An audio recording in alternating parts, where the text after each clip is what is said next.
అదే RTV app వార్తల్ని క్షణాల్లో చదివే అవకాశం ఉంటుంది. ఒక న్యూస్ పేపర్, ఒక టెలివిజన్ ఛానల్ మీ చేతుల్లో ఎప్పుడూ ఉంటాయి. మహా వివాదానికి తెరపడిందా? మహానాడు కడపలోనే నిర్వహిస్తారా? ఈ అనుమానాలకు దారితీస్తున్న పరిస్థితి ప్రధానంగా తెదేపా శ్రేణుల్లో కనిపిస్తున్న పరిస్థితి ప్రధానంగా ఉంది.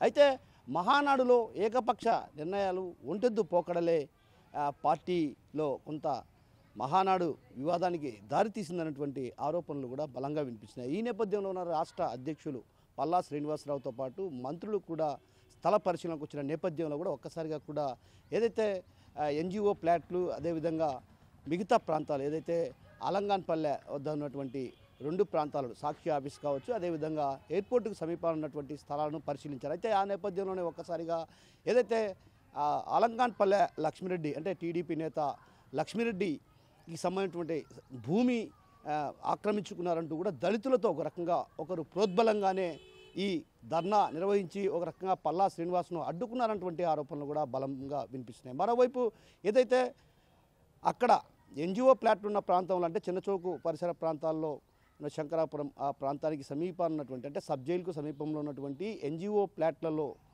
మహానాడు నిర్వహిస్తే ఎవరైనా ఎన్జిఓలు అక్కడ కోర్టుకు వెళ్తే మాత్రం మళ్ళీ అక్కడ మహానాడు మరో స్థలానికి వెతుక్కోవాల్సినటువంటి పరిస్థితి. అంటే ఈ నేపథ్యంలో ఈ సమస్యలున్న కారణంగా కూడా ఈ అంశాలన్నింటినీ కూడా రాష్ట్ర కమిటీ ఏదైతే రాష్ట్ర అధ్యక్షులు, అదేవిధంగా రాష్ట్రంలో ఉన్నటువంటి మంత్రులు కూడా పర్యటించిన సందర్భంగా కూడా ఇవన్నీ కూడా వారు పరిగణలోకి తీసుకున్నటువంటి పరిస్థితి. మరోవైపు ఏదైతే ఆలంగాన్పల్లె లక్ష్మిరెడ్డికి సంబంధించినటువంటి స్థలంలో అక్కడ మహానాడు నిర్వహిస్తే తమకు ఎక్కడ చెడ్డ పేరు వస్తుందో, తమకు ప్రాధాన్యత తగ్గుతుందో అన్నటువంటి భావనతో కడప జిల్లాకు చెందినటువంటి ఓ కీలక నేత చక్రం తిప్పారన్నటువంటి ఆరోపణలు కూడా బలంగా వినిపిస్తున్నాయి. ఆ నేపథ్యంలోనే ఆయన ప్రోద్బలంతోనే ఒక రకంగా ఆందోళన కొనసాగించారు.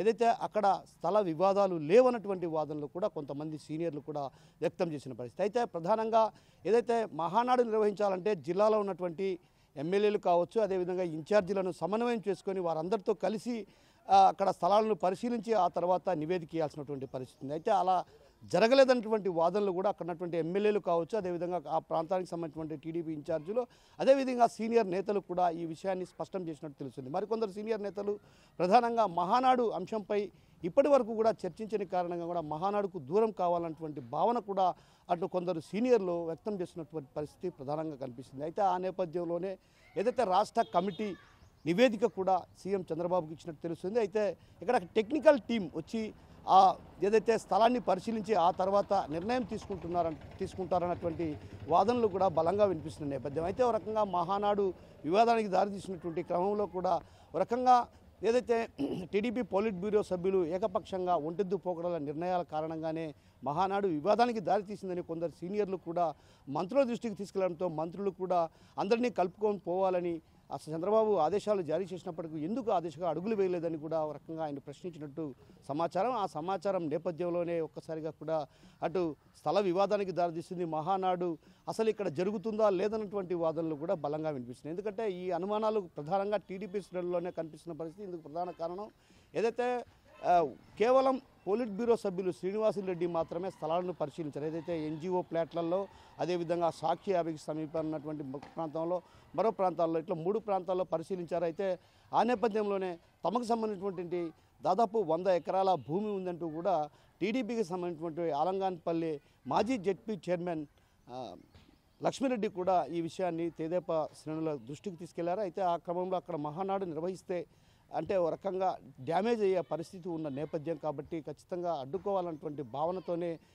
ఒక రకంగా దళితులను అడ్డు పెట్టుకొని ప్రోద్బలంతోనే ఈ ధర్నా కొనసాగించారు. అదేవిధంగా రాష్ట్ర అధ్యక్షుల్ని అడ్డుకున్నారన్నటువంటి వాదనలు కూడా బలంగా వినిపిస్తున్నాయి. ఇందుకు ప్రధాన కారణం సాక్షాత్తు రాష్ట్ర అధ్యక్షులు పల్లా శ్రీనివాసరావే ఏది వాంటెడ్గా చేస్తున్నారు, ఎవరి ప్రోద్బలంతో చేస్తున్నారో నాకు తెలుసని ఇండైరెక్ట్గా ఆయన అన్నారంటే ఆ పరిస్థితిని మనం అర్థం చేసుకోవచ్చు. అయితే ఈ నేపథ్యంలో అక్కడ మహానాడు నిర్వహించకూడదు అనేటువంటి భావన అటు పట్టినట్టు తెలుస్తుంది. అయితే ఈ క్రమంలో మహానాడు కడపలో నిర్వహిస్తారా లేదన్నటువంటి అనుమానాలు కూడా బలంగా వినిపిస్తున్నాయి. అంటే దీనికి ప్రధాన కారణం స్థల వివాదమే ఇందుకు ప్రధాన కారణం. అయితే ఈ నేపథ్యంలో ఇక్కడ మహానాడు నిర్వహిస్తారా, మరో చోట వాయిదా వేస్తారన్నటువంటి ఉత్కంఠ పరిస్థితులు, అదేవిధంగా తేజాప శ్రేణులు కూడా మహానాడు ఇక్కడ నిర్వహించే పరిస్థితి ఉండబోదన్నటువంటి వాదనలు కూడా బలంగా వినిపిస్తుంది. ఇందుకు ప్రధాన కారణం కేవలం నేతల మధ్య ఉన్న వర్గపోరు, ఆధిపత్య పోరు, ఏకపక్ష నిర్ణయాలే ఇందుకు ప్రధాన కారణమని ఆ తేజాప శ్రేణులే చెప్తున్న పరిస్థితి ప్రధానంగా కనిపిస్తుంది. ఏది ఏమైనప్పటికీ కూడా మహానాడు నిర్వహిస్తామని చెప్పి టీడీపీ పోలిట్ బ్యూరో సభ్యులు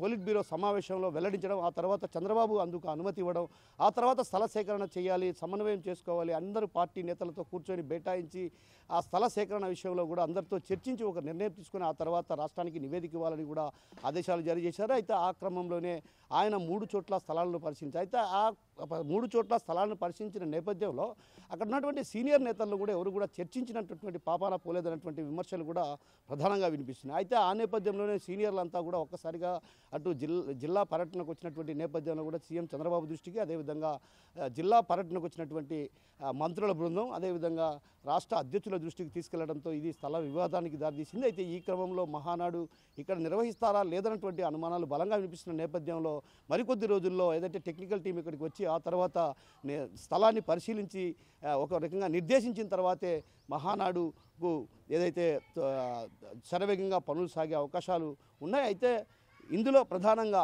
ఇక్కడ మహానాడు నిర్వహించాలన్నటువంటి అనుమానాలు కూడా బలంగా వినిపిస్తున్న పరిస్థితి. ఈ నేపథ్యంలో రాష్ట్ర కమిటీ ఎలాంటి నిర్ణయం తీసుకుంటుందో వేచి చూడాల్సిందే. కెమెరా పర్సన్ హరితో కిషోర్, RTV కడప నుంచి. మరిన్ని వీడియోస్ కోసం ఛానల్ ని సబ్స్క్రైబ్ చేయండి, లేటెస్ట్ అప్డేట్స్ కోసం వాట్సాప్ ఛానల్ ని ఫాలో చేయండి అండ్ లింక్ డిస్క్రిప్షన్ లో ఉంది.